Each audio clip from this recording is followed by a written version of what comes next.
Hello friends, स्वागत है आप सभी का आपके अपने यूट्यूब चैनल RKS स्टडी 51 में। तो दोस्तों, आज हम शुरू करेंगे जीएस के महत्वपूर्ण 20 क्वेश्चन और इसका साथ में डिस्कशन भी करेंगे, तो ज़रूर इसको देखिए। और इसी के साथ पहला क्वेश्चन है, रिवॉल्वर का आविष्कार किसने किया? तो दोस्तों, इसका आंसर हो जाएगा सैमुअल कोल्ट, जो कि डी नंबर ऑप्शन बिल्कुल सही है। रिवॉल्वर का आविष्कार कौन किया? तो सैमुअल कोल्ट के द्वारा किया गया था। नेक्स्ट क्वेश्चन है, राष्ट्रीय शिक्षा दिवस कब मनाया जाता है? तो आपके सामने स्क्रीन पे 4 ऑप्शन है, तो सबसे पहले इसको आप अपने मन में सोच लेंगे कि इसका आंसर क्या होगा। तो दोस्तों, इसका आंसर हो जाएगा 11 नवंबर, जो कि बिल्कुल सही आंसर है, बी नंबर ऑप्शन। दोस्तों बता दें, 11 नवंबर को राष्ट्रीय शिक्षा दिवस के रूप में मनाया जाता है। अबुल कलाम आज़ाद के जन्म दिवस पर यह राष्ट्रीय शिक्षा दिवस मनाया जाता है, ये भी आप याद रखिएगा।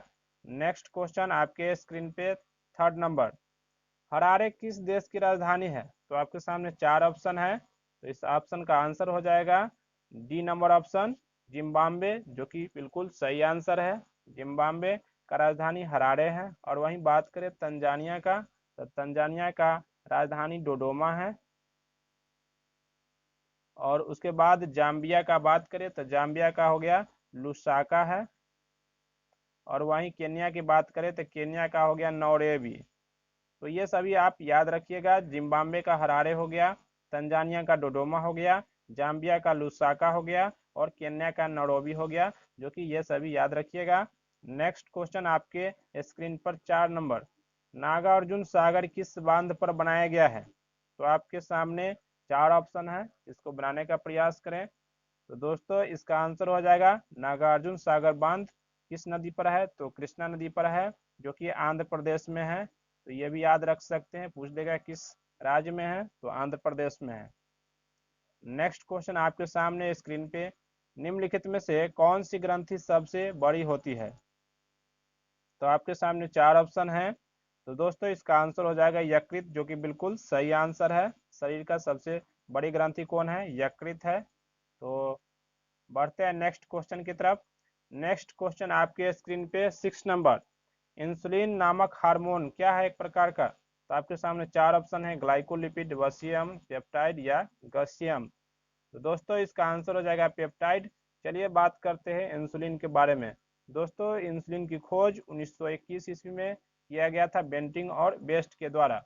दोस्तों, अगर पूछ देगा कि इंसुलिन का स्राव कहाँ से होता है, तो दोस्तों इंसुलिन का स्राव अग्नाशय के बीटा सेल से इसका स्राव होता है, जो कि आप याद रखिएगा।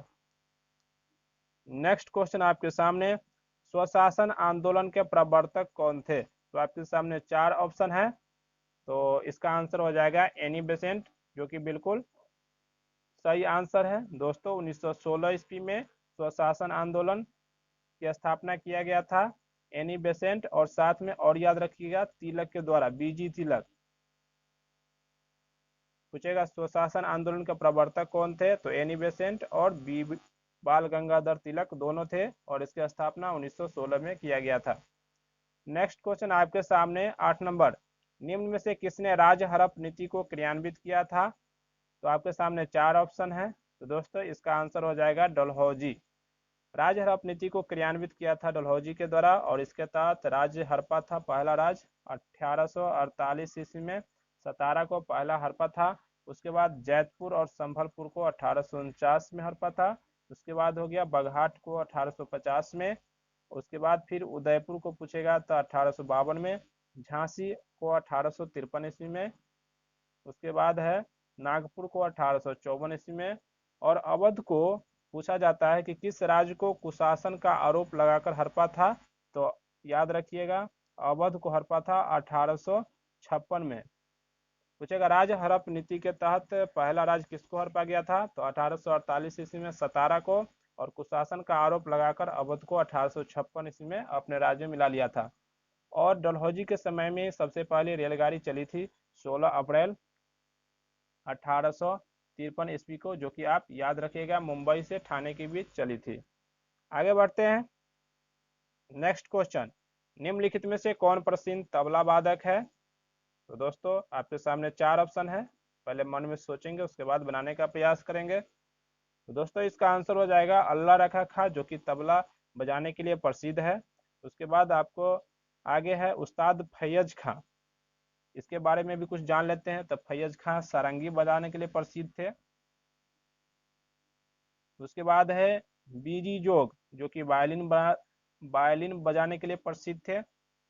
उसके बाद है अमजद अली खान, ये सरोद बजाने के लिए प्रसिद्ध थे। तो ये एक क्वेश्चन के साथ आप 3 और क्वेश्चन इंक्लूड कर लीजिए। नेक्स्ट क्वेश्चन आपके सामने, लक्षद्वीप समूह किस प्रकार के द्वीप है? तो आपके सामने 4 ऑप्शन है लक्षद्वीप समूह, जो कि इसका आंसर हो जाएगा प्रवाल द्वीप का उदाहरण है। लक्षद्वीप समूह किस प्रकार के द्वीप का उदाहरण है? तो प्रवाल द्वीप का उदाहरण है। आपको बता दें लक्षद्वीप के बारे में, लक्षद्वीप जो कि है अरब सागर में अवस्थित है। वही बात करते हैं लक्षद्वीप के बारे में। लक्षद्वीप में वर्तमान में 36 द्वीप है और उसमें 11 द्वीपों पर आबादी है, जो कि आप याद रखिएगा। पूछा जाता है कि लक्षद्वीप का सबसे बड़ा द्वीप कौन सा है? तो आप याद रख सकते हैं अनटोड, जो कि लक्षद्वीप का सबसे बड़ा द्वीप है।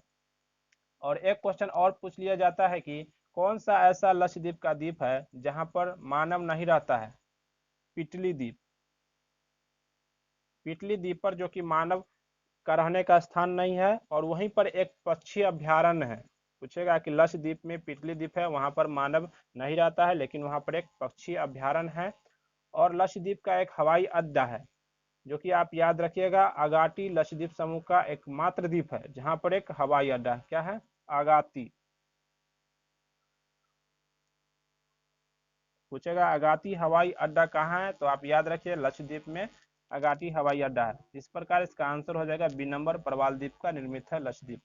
नेक्स्ट क्वेश्चन आपके सामने, प्रकाश के वेग को पहली बार किसने मापा था? तो आपके सामने 4 ऑप्शन है। तो दोस्तों इसका आंसर हो जाएगा रोमर के द्वारा मापा गया था 1676 ईस्वी में। उसके बाद बात करते हैं गैलीलियो के। तो गैलीलियो दूरबीन को खोजा था। न्यूटन कैलकुलस का आविष्कारक था। आइंस्टीन जो कि प्रकाश विद्युत प्रवाह का खोजा था। नेक्स्ट क्वेश्चन आपके सामने स्क्रीन पर, चौसा का युद्ध किनके बीच हुआ था? तो दोस्तों आपके सामने 4 ऑप्शन है, तो इसमें बनाने का प्रयास करेंगे। तो दोस्तों चौसा का युद्ध शेरशाह और हुमायूं के बीच हुआ था। शेरशाह और हुमायूं के बीच हुआ था 1539 ईस्वी में। और इसी के साथ एक और क्वेश्चन याद रख सकते हैं, बिलग्राम का युद्ध, जो कि 1540 ईस्वी में शेरशाह और हुमायूं के बीच हुआ था, जिसमें शेरशाह विजयी हुआ था। नेक्स्ट क्वेश्चन आपके सामने, सम्राट अशोक के अधिकतर शिलालेख किस भाषा में लिखा गया है? तो दोस्तों इसका आंसर हो जाएगा ब्राह्मी में लिखा गया है। सम्राट अशोक का अधिकतर शिलालेख किस भाषा में? तो ब्राह्मी लिपि में लिखा गया है। नेक्स्ट क्वेश्चन आपके सामने, नालंदा का प्राचीन विश्वविद्यालय किस वंश के दौरान बनाया गया था? तो आपके सामने 4 ऑप्शन है, तो इसको बनाने का प्रयास करेंगे। तो दोस्तों इसका आंसर हो जाएगा गुप्त वंश के समय में नालंदा का प्राचीन विश्वविद्यालय का बनाया गया था। और वही पूछेगा कि कौन बनवाया था? तो याद रखिएगा कुमार गुप्त के द्वारा बनवाया गया था नालंदा का प्राचीन विश्वविद्यालय। आगे बढ़ते हैं, इनमें से कौन मगध का शासक नहीं था? तो यहाँ पर क्वेश्चन का ऑप्शन पढ़ेंगे, उसके बाद आंसर देने का प्रयास करेंगे। तो इसी प्रकार इसका आंसर हो जाएगा कनिष्क। कनिष्क जो कि कुषाण वंश का शासक था। आप याद रख सकते हैं कनिष्क जो कि कुषाण वंश का शासक था। शिशुनाग, धनानंद और बिंदुसार जो कि मगध का शासक था, लेकिन कनिष्क जो कि कुषाण वंश का शासक था, और इसलिए इसका आंसर हो जाएगा डी नंबर। नेक्स्ट है, किस सिख गुरु का जन्म पटना में हुआ था? तो आपके सामने 4 ऑप्शन है।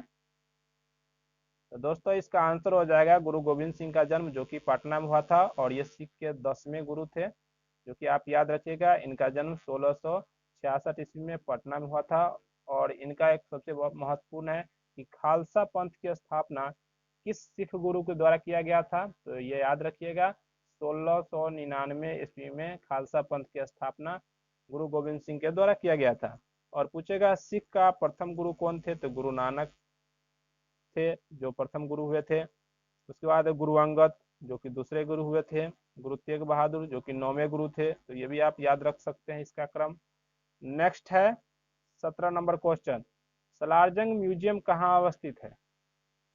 तो आपके सामने 4 ऑप्शन है। तो दोस्तों इसका आंसर हो जाएगा हैदराबाद। कि सलारजंग म्यूजियम कहाँ है, तो हैदराबाद में अवस्थित है। और पूछेगा कि हैदराबाद किस नदी के किनारे स्थित है, तो याद रखिएगा मूसी नदी के किनारे अवस्थित है। और वहीं बात करते हैं पटना, पटना जो कि गंगा और सोन के संगम पर बसा हुआ एक शहर है। आगे बढ़ते हैं नई दिल्ली, तो नई दिल्ली जो कि यमुना नदी के किनारे अवस्थित है। और पूछेगा कि गंगा की सबसे बड़ी सहायक नदी कौन सा है, तो यही यमुना है। और इसी को कहा जाता है खुला नाला, यमुना नदी को खुला नाला कहा जाता है क्योंकि इसमें गंदगी ज्यादा रहता है। लखनऊ पूछेगा किस नदी के किनारे स्थित है, तो ये भी याद रखिएगा, लखनऊ गोमती नदी के किनारे अवस्थित है। नेक्स्ट क्वेश्चन आपके सामने स्क्रीन पर 18 नंबर, सर्वाधिक क्रियाशील हैलोजन है कौन सा, आयोडीन, ब्रोमीन, क्लोरीन, फ्लोरीन। दोस्तों इसका आंसर हो जाएगा फ्लोरीन, जो कि सर्वाधिक क्रियाशील हैलोजन है, जो कि आप याद रखिएगा। नेक्स्ट क्वेश्चन आपके सामने 19 नंबर, कोलार स्वर्ण खाद्यान्न किस राज्य में अवस्थित है, तो आपके सामने 4 ऑप्शन है, महाराष्ट्र, बिहार, मध्य प्रदेश या कर्नाटक। तो दोस्तों इसका आंसर हो जाएगा कोलार की खाड़ कहाँ है, तो कर्नाटक में अवस्थित है, ये भी याद रखिएगा। नेक्स्ट क्वेश्चन और आज का लास्ट क्वेश्चन है, मानव शरीर में रक्त का थक्का किस विटामिन में जमता है, तो आपके सामने स्क्रीन पे 4 ऑप्शन है, विटामिन के, विटामिन डी, विटामिन ई और विटामिन सी। तो दोस्तों इसका आंसर हो जाएगा विटामिन के, जो कि बिल्कुल सही आंसर, इसी के द्वारा रक्त का थक्का बनता है। दोस्तों तो आज का सेशन कैसा लगा आप जरूर बताइएगा कमेंट करके, अगर अच्छा लगा होगा तो लाइक कीजिए।